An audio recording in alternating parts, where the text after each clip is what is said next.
नमस्कार दोस्तों, मैं सरला सरला क्लासेस चैनल में आप सभी का एक बार फिर से स्वागत करती हूँ। दोस्तों, अगर आप मेरे चैनल पर नए हैं, चैनल को फटाफट सब्सक्राइब जरूर करें और बेल आइकन को भी प्रेस करें ताकि मेडिकल, नर्सिंग और लेटेस्ट वैकेंसीज की वीडियो आपको सबसे पहले मिलती रहे। चलिए दोस्तों, आज मैं आप लोगों को बताती हूँ कोरोना वैक्सीन को एक बार लगाने के बाद उसकी दोबारा जरूरत क्यों पड़ सकती है। आप लोगों ने पढ़ा होगा इसके बारे में कि जो कोरोना वैक्सीन है वो एक बार लगाने के बाद पूरी लाइफ टाइम के लिए आपको सुरक्षा प्रदान नहीं करती है। ये किस कारण से नहीं करती है और कैसे हम इसको समझ सकते हैं कि क्यों जो है कोरोना वैक्सीन एक बार लगाने पर हमको सुरक्षा प्रदान नहीं करती है, इसको क्यों बार बार लगवाने की जरूरत होगी और ये हमें कोई नुकसान तो नहीं पहुंचाएगा। तो आज इसी के बारे में आप लोगों को बताने वाली हूँ। चलिए दोस्तों, शुरू करते हैं और जानते हैं ऐसा क्यों है। तो सबसे पहले मैं आपको बता दूं कि कोई भी वैक्सीन, जब आप छोटे होंगे तो आपको कोई वैक्सीन लगी होगी, बहुत सारी ही वैक्सीन लगी होगी। जैसे कि है आपका BCG एट बर्थ ही आपको लगाया गया होगा। देन है आपका जो हेपेटाइटिस A, हेपेटाइटिस B, इस तरह के टीके आपको लगाए होंगे। डिप्थीरिया का है, पर्ट्यूटिस का है, टिटेनस का टीका आपको लगाया गया होगा। लेकिन क्या आप उसके बाद फिर से टिटेनस का जो टीका है वो नहीं लगवाते हैं, या टिटेनस का जो वैक्सीन है या फिर जो टिटेनस का इंजेक्शन आप नहीं लगाते हैं? नहीं, आप ऐसा तो नहीं करते ना, आप लगाते हैं उसको।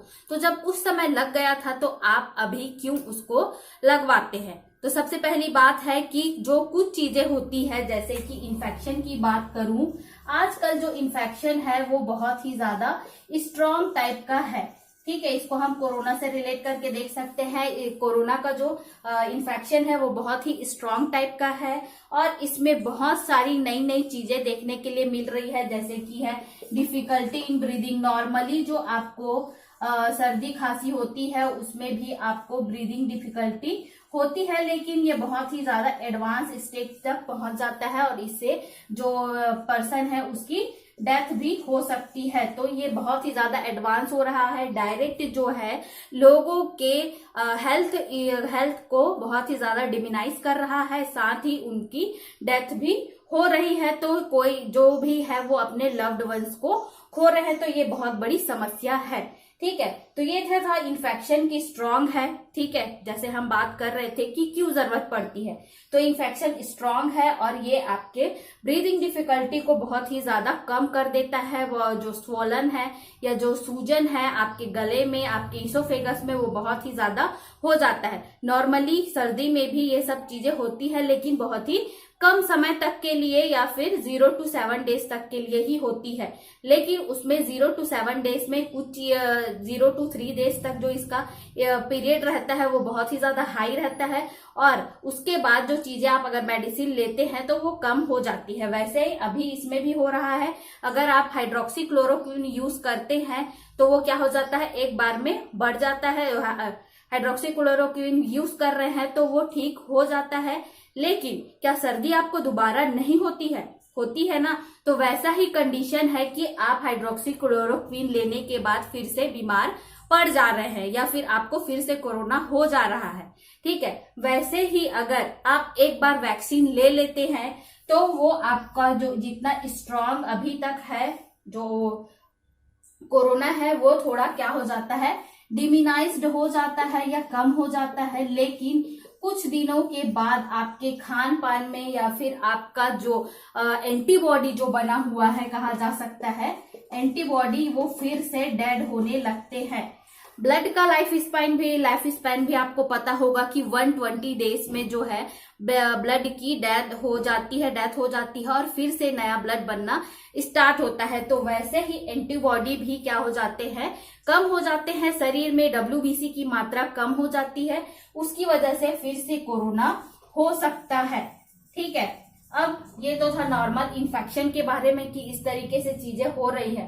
वैक्सीन लगाने पर ये जो था कुछ ज्यादा दिनों तक के लिए हमारे बॉडी में जो इम्यूनिटी को है वो बना के रखता है, या एंटीबॉडी का जो लेवल है वो उस समय ज्यादा ही स्ट्रॉन्ग हो जाता है, बहुत ही ज्यादा स्ट्रॉन्गर रहता है इसमें। ठीक है, यहाँ पर स्ट्रॉन्ग था तो यहाँ पर स्ट्रॉन्गर होगा एंटीबॉडी जो है हमारा। ठीक है। तो उस समय हमको हो सकता है कि जो जो अपने मेडिसिन बनाए हैं उसके अकॉर्डिंग उन्होंने बताया है कि हमारी जो मेडिसिन है वो कितने दिन तक आपको बचा सकती है। तो कोई जो है 1 से 2 ईयर तक ही आपको बचा सकती है और कोई जो है 2 से 3 ईयर तक ही आपको कोरोना से बचा सकती है।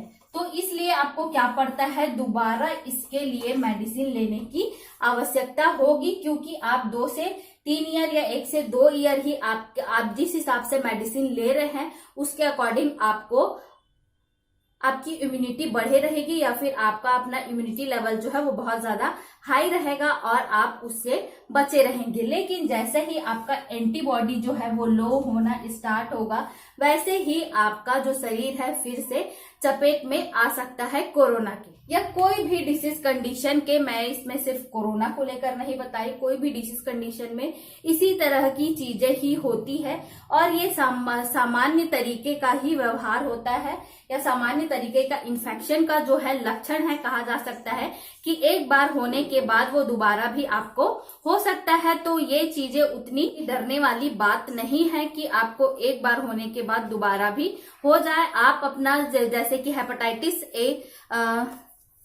हेपेटाइटिस वैक्सीनेशन के आपको 3 डोजेस लेने पड़ते हैं। मैं आपको बताती हूँ कब कब 3 डोजेस लेने पड़ते हैं।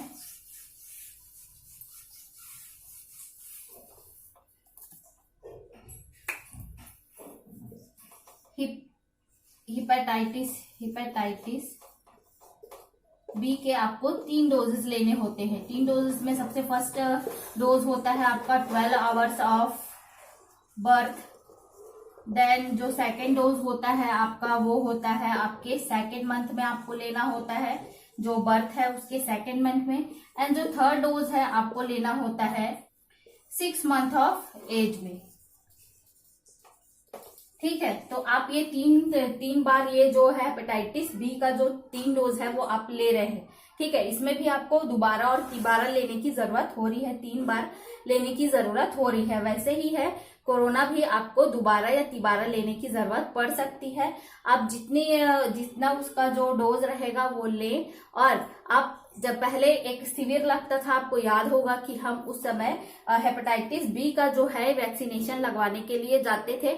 आपको एक कार्ड दिया जाता था, कार्ड देने के बाद जो है आप उसमें डेट लिख कर देते थे कब आपने लगवाया, कब क्या हुआ, कोई उसके बाद आपको कॉम्प्लिकेशंस तो नहीं आई, वो सब चीजें आपको ध्यान में रखा जाता था। देन आपको नेक्स्ट डे के लिए या फिर नेक्स्ट मंथ या 3 मंथ जब आपको जाना होता था तो आप उस कार्ड को लेकर जाते थे और वो वैक्सीनेशन लगवाते थे। तो सरकार ऐसी कुछ व्यवस्था जरूर करेगी आपके लिए कि आपको एक बार होने के बाद अगर आप वैक्सीनेशन लगवाते हैं तो फिर नेक्स्ट डोज आपको लगवाने के लिए वो फिर से किसी भी शिविर का इंतजाम करेगी। तो इससे बिल्कुल भी ना डरे और निश्चिंत होकर के अगर वैक्सीनेशन आती है तो उस समय आप वैक्सीनेशन ले। इसलिए इतना ही दोस्तों, अगर वीडियो अच्छा लगे लाइक शेयर जरूर करें। मेरे चैनल पर नए आए हैं तो सब्सक्राइब करें, बेल आइकन को भी प्रेस कर दे ताकि मेडिकल, नर्सिंग और लेटेस्ट वैकेंसीज की वीडियो आपको सबसे पहले मिलती रहे। धन्यवाद दोस्तों।